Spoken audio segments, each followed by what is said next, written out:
Hello. അപ്പം ഞാൻ ഇന്നൊരു പരീക്ഷണമായിട്ടാണ് വന്നിരിക്കുന്നത്. അതിന് വേണ്ടിയിട്ട് ഫസ്റ്റ് തന്നെ ഞാൻ ഒരു കപ്പ് ഗോതമ്പ് പൊടി ഞാൻ എടുക്കുന്നുണ്ട്. ഇത് പിന്നെ നമ്മൾ ഗോതമ്പ് ചപ്പാത്തിക്ക് നമ്മൾ കുഴക്കില്ലേ, അതേപോലെ ഇച്ചിരി ഉപ്പിട്ടിട്ട് വെള്ളം ഒഴിച്ചിട്ട് നന്നായിട്ട് കുഴയ്ക്കുക. ഇത് മുന്നേ കുറേ ആൾക്കാരൊക്കെ ഉണ്ടാക്കിയിട്ടുണ്ട്, പക്ഷേ ഞാൻ ആദ്യമായിട്ട് ഉണ്ടാക്കി നോക്കുന്നത്. ഇത് മോമോസ് എനിക്ക് ഭയങ്കര ഇഷ്ടമാണ്. അപ്പോൾ ഇവിടെ ഒരുപാട് ഈത്തപ്പഴം ഇരിക്കുന്നുണ്ട്. അപ്പോൾ വീഡിയോസ് കാണുന്നതിന് മുൻപ് സത്യമായിട്ടും എൻ്റെ തലയിൽ വന്നിരുന്നതാണ് പഴം വെച്ചിട്ട് ആരെങ്കിലും മോമോസ് ഉണ്ടാക്കിയിട്ടുണ്ടാവുമെന്ന്. പക്ഷേ എന്നെക്കാട്ടിലും ബുദ്ധി വേറെ കുറേ ആൾക്കാർക്ക് നേരത്തെ തോന്നിയത് കൊണ്ട് അവരത് ഉണ്ടാക്കിയിട്ടുണ്ടായിരുന്നു. പക്ഷേ ഇത് എൻ്റേതായിട്ടുള്ള സ്റ്റൈലിൽ ഞാൻ ഉണ്ടാക്കി നോക്കിയതാണ്. അപ്പോൾ സക്സസ് ആയോ ഇല്ലയോ എന്നുള്ളത് നിങ്ങൾ വീഡിയോ മൊത്തം കണ്ടിട്ട് നോക്കാം കേട്ടോ. അപ്പോൾ മാവൊക്കെ കുഴച്ച് വെച്ചതിന് ശേഷം ഞാൻ പിന്നെ ഒരു ഏത്തപ്പഴം നമ്മൾ ചെറിയ പീസാക്കിയിട്ട് നമ്മളിങ്ങനെ നെയ്യിൽ നമ്മൾ വിളയിക്കാൻ വേണ്ടിയിട്ട് നമ്മൾ കുഞ്ഞി കുഞ്ഞി ക്യൂബ്സ് പോലെ കട്ട് ചെയ്തെടുക്കൂലേ, അതേപോലെ ഭയങ്കര കുഞ്ഞിതാക്കി കട്ട് ചെയ്തെടുക്കുക. എന്നിട്ട് ഞാൻ ഇതിൻ്റെ ഉള്ളിലേക്ക് ഒരു 2 സ്പൂൺ തേങ്ങ ചിരകിയത് ചേർത്ത് കൊടുക്കുന്നുണ്ട്.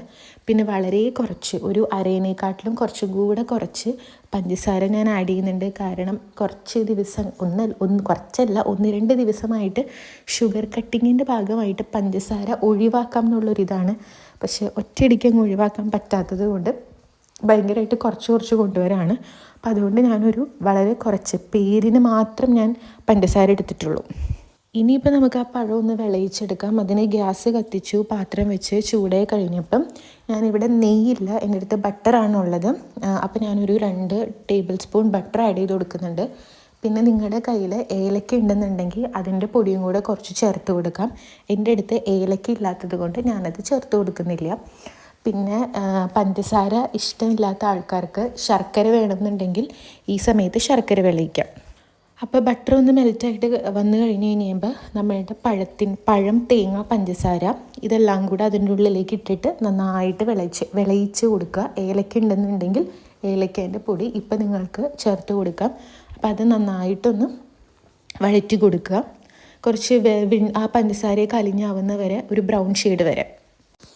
അപ്പം ഓൾമോസ്റ്റ് സംഭവം സെറ്റായിട്ട് വന്നിട്ടുണ്ട്. ഞാൻ ഇട്ട ബട്ടറിൻ്റെ അളവ് ഇച്ചിരി കൂടിപ്പോയതുകൊണ്ടാണ് അങ്ങനെ പതഞ്ഞ് നിൽക്കുന്നത്. 2 സ്പൂൺ വേണ്ടായിരുന്നു.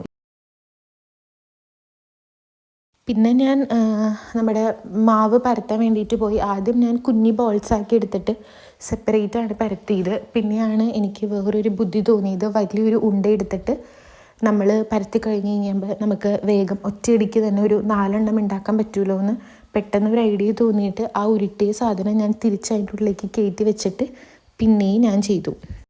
പിന്നെ ഞാൻ ചെയ്തത് വലിയൊരു ഉണ്ടയാക്കി, ചെറിയ ഉണ്ട മാറ്റിയിട്ട് വലിയ ഉണ്ടയാക്കിയിട്ട് അതങ്ങ് പരത്തിയെടുത്തു. അപ്പോൾ നമുക്കത് വലിയ ഷീറ്റായിട്ട് കിട്ടുമല്ലോ. എന്നിട്ട് ഞാൻ ചെയ്തത് നമ്മളുടെ ഒരു ഗ്ലാസ് എടുത്തിട്ട് ഒരു 4 ഓട്ടയിൽ തുളച്ചു. അപ്പോൾ നമുക്ക് 4 പീസായിട്ട്, ചെറിയ പീസായിട്ട് കിട്ടും. പക്ഷെ പിന്നെ ഞാൻ ആലോചിച്ച് ആ ഒരു കുഞ്ഞിതെന്ന് പറയുമ്പം മോമോസ് ഭയങ്കര ചെറുതായിട്ട് പോയി. അപ്പോൾ ഗ്ലാസ്സിനെക്കാട്ടിലും കുറച്ചും കൂടെ നമ്മൾ കറി വെറ്റത്തില്ല, ഗ്ലാസ്സിനെക്കാട്ടിലും കുറച്ചും കൂടെ വലിപ്പമുള്ള ഒരു പാത്രമാണെന്നുണ്ടെങ്കിൽ കറക്റ്റ് മോമോസിൻ്റെ അളവിന് വരുമായിരുന്നു. പിന്നെ ഞാൻ ആ കുഞ്ഞിതായിട്ട് തന്നെ ചെയ്തു. അപ്പം സംഭവം വലിയ വട്ടായിട്ട് കിട്ടി. പിന്നെ ഇതുപോലെ ഞാനങ്ങ് തുളച്ചു കൊടുത്തു. അപ്പോൾ നിങ്ങൾക്ക് വേറെ ഒരു ഇച്ചിരി കൂടെ വലിപ്പമുള്ള ഒരു കൂട്ടാൻ പാത്രമൊക്കെ ഉണ്ടെന്നുണ്ടെങ്കിൽ അത് കറക്റ്റായിട്ട് മൊമോസിൻ്റെ ആ ഒരു വലിപ്പത്തിൽ കിട്ടും. ഇതിപ്പോൾ കുറച്ചും കൂടെ ഒന്ന് ചെറുതായി പോയി. കുറച്ചും കൂടെ വലിപ്പം ഉണ്ടായിരുന്നെങ്കിൽ നമുക്ക് ശരിക്കും ആ ഞുറിഞ്ഞൊക്കെ കൊടുക്കുന്നത് ശരിക്കും കൊടുക്കാൻ പറ്റുമായിരുന്നു. പിന്നെ അതിൻ്റെ ഉള്ളിലോട്ട് നമ്മളുടെ ആ പഴത്തിൻ്റെ മിക്സ് വെച്ചിട്ട് ഇതുപോലെ ഞുറിഞ്ഞ് നമ്മുടെ മോമോസിൻ്റെ ആക്കുന്ന പോലെ അങ്ങ് ആക്കി കൊടുക്കുക. ഉണ്ടാക്കി വന്നപ്പോൾ സംഭവം അടിപൊളിയായിരുന്നു കേട്ടോ. എനിക്ക് കുറച്ചേ ഞാൻ ഉണ്ടാക്കിയുള്ളൂ, ടെസ്റ്റ് ചെയ്യാനായതുകൊണ്ട് കുറച്ചും കൂടെ കഴിക്കണത് എനിക്കുണ്ടായിരുന്നു. പിന്നെ ആദ്യം ഞാനിത് ഫ്രൈ ചെയ്യാമെന്ന് വിചാരിച്ചേ, പിന്നെ വേണ്ടാന്ന് ഓർത്തിട്ട് അങ്ങ് ആവിയിൽ തന്നെ വേവിച്ചു. പിന്നെ അപ്പച്ചെമ്പൊക്കെ അടുപ്പത്ത് വെച്ചിട്ട് വെള്ളം വെച്ച് ചൂടാവാൻ നിന്നു. അത് കഴിഞ്ഞിട്ട് ഓരോ മോമോസിനെ ഞാൻ എടുത്ത് അതിൻ്റെ ഉള്ളിലേക്ക് ഇട്ടു. ഒന്ന് തിളച്ച് ആവി പുറത്തോട്ട് വന്ന് തുടങ്ങിയതിന് ശേഷം ഞാനൊരു 10 മിനിറ്റ് വേവിച്ചു. കറക്റ്റ് നന്നായിട്ട് വന്നിട്ടുണ്ടായിരുന്നു. എന്തായാലും എൻ്റെ ആദ്യമായിട്ട് ഞാൻ പരീക്ഷിച്ചത് സക്സസ് ആയി, ഫ്ലോപ്പായി പോയില്ല. പിന്നെ ഫ്രൈഡ് ആണെന്ന് ഇപ്പം ചില ആൾക്കാർക്ക് ഇങ്ങനത്തെ മോമോസ് ഇഷ്ടമല്ല, ഫ്രൈഡ് മോമോസ് ആയിരിക്കും ഇഷ്ടം. അപ്പം അങ്ങനെയുള്ള ആൾക്കാർക്ക് എണ്ണയിൽ കോരിയെടുക്കാം. ഞാൻ പിന്നെ എന്തായാലും ഷുഗർ കട്ട് ചെയ്യുക, അപ്പോൾ ഹെൽത്തി ആയിക്കോട്ടെ എന്ന് വെച്ചിട്ടാണ് ആവിയിൽ വേവിച്ചെടുക്കുന്നത്. അപ്പോൾ അതേ സംഭവം സെറ്റായിട്ടുണ്ട്. ഷേപ്പ് നിങ്ങൾ നോക്കണ്ട, എനിക്ക് ഇങ്ങനെ പറ്റുള്ളൂ. ഞാൻ പറഞ്ഞില്ലേ ചെറുതായി പോയിന്ന്, കുറച്ചും കൂടെ വലിപ്പമായിരുന്നെങ്കിൽ സംഭവം അടിപൊളിയായിട്ട് വന്നേനെ. അപ്പോൾ നിങ്ങൾക്കൊരു വെറൈറ്റി ഷേപ്പിൽ ഉണ്ടാക്കി കൊടുക്കണം, കഴിക്കണം എന്നുണ്ടെങ്കിൽ ട്രൈ ചെയ്ത് നോക്കുക, കുട്ടികൾക്കൊക്കെ കൊടുക്കാം. അപ്പോൾ അത്രയേ ഉള്ളൂ. ടാറ്റാ.